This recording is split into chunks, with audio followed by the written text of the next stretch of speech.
नुकसानीचे सरसकट पंचनामे झालेच पाहिजे। अरे कोण म्हणतंय देत नाही। मीडियाच्या माध्यमातून सर्व राज्याला सांगितलेलं आहे, कुठलीही आट न लावता शेतकऱ्याच्या नुकसानीचे सरसकट पंचनामे करावे। परंतु महसूल खात्यामार्फत जी पंचनाम्याला यंत्रणा आहे त्यांच्याकडून मात्र शेतकऱ्याला वारंवार वेठीस धरण्याचं काम सुरू आहे। वेगवेगळ्या नियम अटी दाखवले जात आहेत।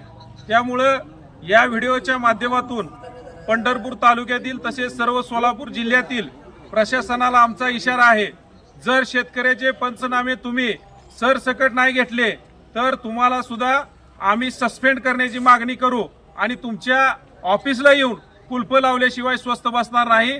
कारण काही ठिकाणी अतिवृष्टीमुळे आणि नदीकाठला वड्याकाठ्याला असलेल्या पिकांचे सुद्धा पाण्यामुळे महापुरामुळे नुकसान झालेलं आहे। आता ऊसासारख्या पिकाची सुद्धा मुळकूज लागली आहे, फुमणी आलेली आहे। त्यामुळं याला सुद्धा नुकसान भरपाईतनं वगळलं नाही पाहिजे। सर्व द्राक्ष बागा असतील, डाळिंब बागा असतील, तरकारी पिकं असतील, याचे सरसकट पंचनामे करून शेतकऱ्यांना नुकसान भरपाई मिळली पाहिजे। अन्यथा सर्व शेतकऱ्यांना घेऊन आम्ही या सरकारच्या विरोधात रस्त्यावर उतरल्याशिवाय स्वस्थ बसणार नाही।